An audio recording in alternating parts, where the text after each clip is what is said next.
श्रीकण्ठकरुणा सिन्धो दीनबन्धो जगत्पते भूतिभूषित सर्वाङ्ग परात्परतर प्रभो कृताञ्जलिपुटा भूत्वा पृच्छाम्येकं दयानिधे आद्यायाचित् स्वरूपाया निर्विकारा निरञ्जना बोधातीता ज्ञानगम्या कूटस्थानन्दविग्रह अग्राह्यातीन्द्रिया शुद्धा निरीहा स्वावभासिका गुणातीता निष्प्रपञ्चा ह्यवा मनसगोचरा प्रकृतिर्जगदुत्पत्ति स्थितिसंहारकारिणी रक्षार्थं जगतो देवकार्यार्थं वासुरद्विषा नाशाय धत्ते सा देहं तत्तत्कार्यैकसाधकम् तत्र भूतरणार्थाय यज्ञविस्तारहेतवे विद्युत्केशहिरण्याक्षबालाकादिवधाय च आविर्बभूव या शक्तिर्घोरा भूताररूपिणी वाराही विकटाकारा दानवासुरनाशिनी सत्यसिद्धिकरी देवी घोराघोरतरा शिवा तस्याः सहस्रनामाख्यं स्तोत्रं मे समुदीरय कृपालेशोऽस्ति मयि चेद्भाग्यं मे यदि वा भवेत् अनुग्राह्या यद्यहं स्यां तदा वद दयानिधे ईश्वर उवाच साधु साधु वरारोहे धन्या बहुमतासि मे शुश्रूषया समुत्पन्ना भक्तिश्रद्धान्विता तव सहस्रनाम वाराह्या सर्वसिद्धिविधायि च तव चेन्न प्रवक्ष्यामि प्रिये कस्य वदाम्यहम् किन्तु गोप्यं प्रयत्नेन संरक्ष्यं प्राणतोऽपि च विशेषतः कलियुगे न देयं यस्य कस्यचित् सर्वेऽन्यथा सिद्धिभाजो भविष्यन्ति वराणने ओमस्य श्रीवाराही सहस्रनामस्तोत्रस्य महादेव ऋषिः अनुष्टुप् छन्दः श्रीवाराही देवता ऐं बीजं क्रों शक्तिः हुं कीलकम् मम सर्वार्थसिद्ध्यर्थे जपे विनियोगः ॐ वाराही वामनी वामा बगला वासवी वसुः वैदेही वीरशूर्पाला वरदा विष्णुवल्लभा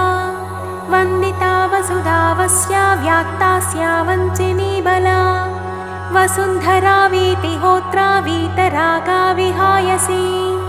सर्वाखनिप्रिया काम्या कमला काञ्चनी रमा धूम्रा कपालिनी वामा कुरुकुल्ला कलावती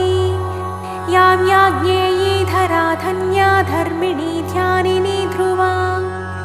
धृतिर्लक्ष्मी जया तुष्टिः शक्तिर्मेधा तपस्विनी मेधा जया कृतिः कान्तिः स्वाहा शान्तिर्दमारतिः लज्जामति स्मृतिर्निद्रा तन्त्रा गौरी शिवा स्वधा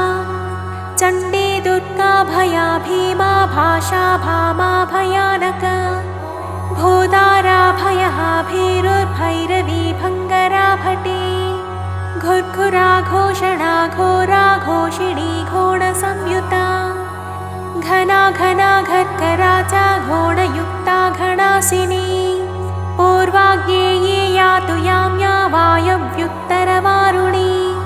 ऐशान्योद्वाधस्थिता च पृष्ठदक्षाग्रमामग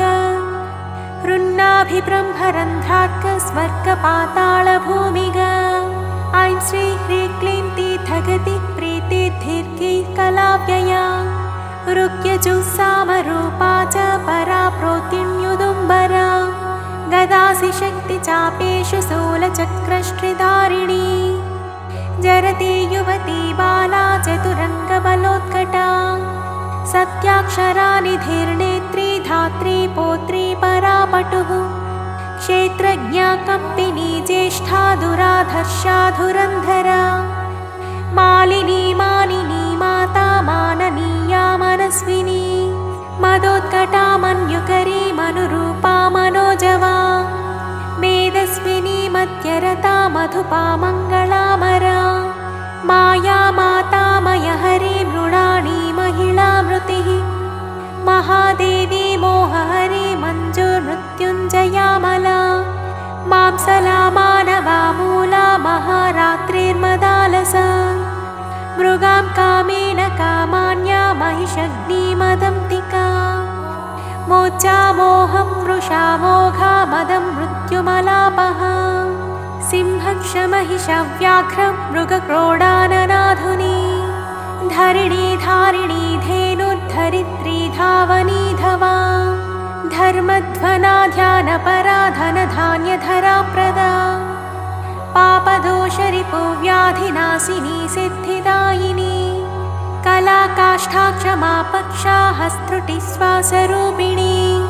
समृद्धा सुभुजा रौद्री राधा रागारमारणिः रामारतिप्रिया रुष्टा रक्षिणी रविमध्यगा रजनीरमणी रेवा रङ्किनी रञ्जिनी रमा रोषा रोषवती रूक्षा करिराज्यप्रदारता रूक्षा रूपवती रास्या रुद्राणी रणपण्डिता गङ्गा च यमुना चैव सरस्वती स्वसूर्मधुः गण्डकी तुङ्गभद्रा च कावेरी कौशिकी पटुः कट्वोरगवती चारा सहस्राक्षा पतद्दना सर्वज्ञा शाङ्करी शास्त्री जटाधारिण्ययोरदा यावनी सौरभी कुब्जा वक्रतुण्डा वधोद्यता चन्द्रापीडा वेदवेद्या शङ्खिनी नीललोहिता ध्यानातीता परिच्छेद्या मृत्युरूपा त्रिवर्गदा अरूपा बहुरूपा च नानारूपा नतानना वृषा कपिर्वृषारूढा वृषेशी वृषवाहना वृषप्रिया वृषावत्ता वृषपर्वा वृषाकृतिः कोदण्डिनी नागचूडा चक्षुष्या परमाधिका दुर्वासा दुर्गहा देवी दुरावासा दुरारिहा दुर्गा राधा दुर्गहन्त्री दुराराध्या दवीयसी दुरावासा दुष्प्रहस्ता दुष्प्रकम्पा दुरूहिणी सुवेणी रमणी श्यामा मृगव्याधार्कतापिनी उग्राताक्षी पाशुपति कौणपी कुणपासना कपर्दिनी कामकामा कमनीया कलोज्ज्वला कासावकृत्कारकानि कम्बुकण्ठी कृतागमा कर्कशा कारणा कान्ता कल्पा कल्पा कटङ्कटा श्मशाननिलया भिन्ना गजारूढा गजापहा तत्प्रिया तत्परा राया स्वर्भाणुकालवञ्चिनी शाखा विशाखा गोशाखा सुशाखा शेषशाखिनी व्यङ्गा शुभाङ्गा वामाङ्गा नीलाङ्गानङ्गरूपिणी साङ्गोपाङ्गा च सारङ्गा शुभाङ्गा रङ्गरूपिणी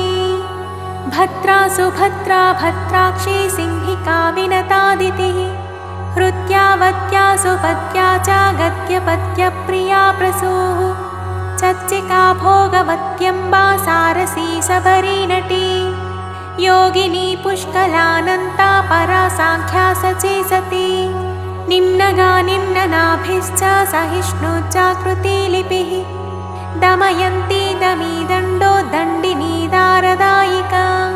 दीपिनी दाविनी धात्री दक्षकन्या दम्याधरत् दाहिनी द्रविणी दर्वी दण्डिनी दण्डनायिका दानप्रिया दोषहन्त्री दुःखदारिद्र्यनाशिनी दोषदा दोषकृत्तोक्त्री दोहती देविका धना दर्वीकरी दुर्वलिता दुर्युगा त्वयवादिनी चराचरानन्तवृष्टिरुन्मत्ता कमलालसा तारिणी तारकान्तारा परमात्माब्जलोचना इन्दुर्हिरण्यकवचा व्यवस्था व्यवसायिका ईशनन्दा नदी नागी यक्षिणी सर्पिणी वरी सुधासुरा विश्वसहा सुवर्णाङ्गदधारिणी जननी प्रीतिभागेशी साम्राज्ञी संविदुत्तमा अमेयारिष्टदमनी पिङ्गळा लिङ्गधारिणी चामुण्डा प्लाविनी हाला बृहज्योतिरुरुक्रमा सुप्रतीका च सुग्रीवा हव्यवाहा प्रलापिनी नभस्या माधवी ज्येष्ठा शिशिराज्वालिनी रुचिः शुक्ला शुक्रासु चाशोकासु केभे केपि केबकी पृषदस्वानभो योनिः सुप्रतीका विभावरी गर्विता गुर्विणी गण्या गुरुर्गुरुधरी गया गन्धर्वी गणिका गुन्द्रा गारुडी गोपिका ग्रगा गणेशी गामिनी गम्ता गोपतिर्गन्धिनी गवी गच्चिता गाननी गोना गोरक्षा गोविदां गतिः ग्राथिके कृतिकृत्कोष्ठी गर्भरूपा गुणैषिणी पारस्करी पाञ्चनदा बहुरूपा विरूपिका ऊहा व्यूहा दुरूहा च सम्मोहा मोहहारिणी यज्ञविग्रहिणी यज्ञाया यजूका यशस्विनी अग्निष्टोमात्यग्निष्टोमा वाजपेयश्च षोडशी पुण्डरीकाश्वमेधश्च राजसूयश्च नाभसः स्विष्टकृत्बहुसौवर्णो गोसवश्च महाव्रतः विश्वचिद्ब्रह्मयज्ञश्च प्राजापत्यशिलायवः अश्वक्रान्ता रथक्रान्ता विष्णुक्रान्ता विभावसुः सूर्यक्रान्ता गजक्रान्ता बलिभिन्नागयज्ञकः सावित्री चाथ सावित्री सर्वतो भद्रवारुणा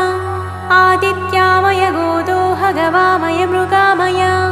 सर्पमयः कालपिञ्जः कौण्डिन्योपनागाहलः अग्निविद्वादसाहस्वोपांशुः सोमविदोहनः अश्वप्रतिग्रहो बर्हिरथोऽभ्युदयबुद्धिराट् सर्वस्वदक्षिणो दीक्षा सोमाख्या समिदाह्वयः कठायनश्च गोदोहः स्वाहाकारस्तनूनपात् दण्डा पुरुषमेधश्च श्येनो वज्र ईशुर्यमः अङ्गिरा कङ्कभेरुण्डा चान्द्रायणपरायणा ज्योतिष्टोमः कुदोदर्शो नन्द्याख्यः पौर्णमासिकः गजप्रतिग्रहो रात्रिः सौरभः शाङ्कलायनः सौभाग्यकृच्चकारीशो वैदलायनरामठौ शोचिष्कारी नाचिकेतः शान्तिकृत्पुष्टिकृत् तथा वैनतेयोच्चाटनौ च वशीकरणमारणे त्रैलोक्यमोहनो वीरः कन्दर्पबलसातनः शङ्खचूडो गजच्छायो रौद्राख्यो विष्णुविक्रमः भैरवः कवहाख्यश्चावभृतोष्टकपालकः श्रौषट्वौषट्वषट्कारः पाकसंस्थापरिश्रुति चयनो नरमेधश्च कारीरी रत्नदानिका सौत्रामणि च भारुन्दा बार्हस्पत्यो बलङ्गमः प्रचेता सर्वसत्रश्च गजमेधः करम्भकः हविस्संस्था सोमसंस्था पाकसंस्था गरुत्मती सत्यसूर्यश्च मससृक्स्रुवो लूखलमीक्षणी चपलो मन्थनी मेढेयूपः प्राग्वंसकुञ्चिका रश्मिरंशुश्च दोभ्यश्च वारुणोदः पविक्कुथा आप्तोर्यामो द्रोणकलशो मैत्रावरुणाश्विनः पात्नीवतश्च मन्थी च हारियोजनयेव च प्रतिप्रस्थानशुक्रौ च सामिधेनी समित्समा होताध्वर्युस्तथोत्काता नेता त्वष्टा च योत्रिका आग्नेथ्रोच्चावकाष्टावद्ग्रावस्तुत्प्रतद्धकः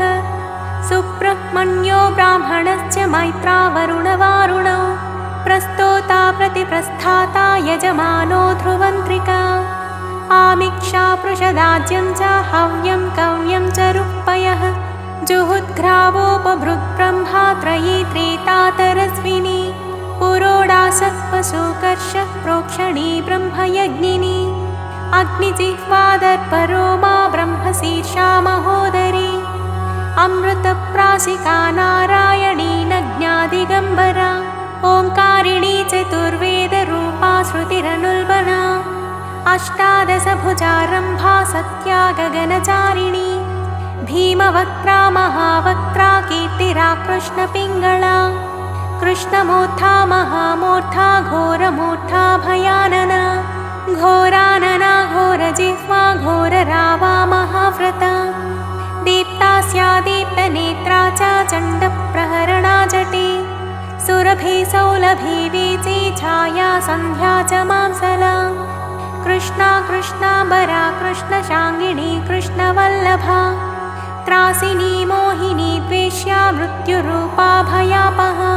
भीषणा दानवेन्द्रग्नी कल्पकर्ता क्षयङ्करी अभया पृथिवी साध्वी केशिनी व्याधिजन्मः अक्षोभ्याह्लादिनी कन्या पवित्रारोपिणी शुभा कन्या देवी सुरादेवी भीमा देवी मदन्तिका शाकम्भरी महाश्वेता धूम्रा धूम्रेश्वरीश्वरी वीरभद्रा महाभद्रा महादेवी महासुरी श्मशानवासिनी दीप्ता चितिसंस्था चितिप्रिया कपालहस्ता खट्वाङ्गी खड्गिनी शूलिनी हले कान्तारिणी महायोगी योगिमार्गायुगग्रह धूम्रकेतुर्महास्यायुर्युगानां परिवर्तिनी अङ्गारिण्यङ्कुशकरा घण्टावर्णा च चक्रिणी वेताळी ब्रह्मवेताळी महावेताళिका तथा विद्याराज्ञी महाराज्ञी महाराज्ञी महोदरी भूतं भव्यं भविष्यं च साङ्ख्यं योगस्तपोदमः अध्यात्मं चाधिदैवं चाधिभूतां स एव च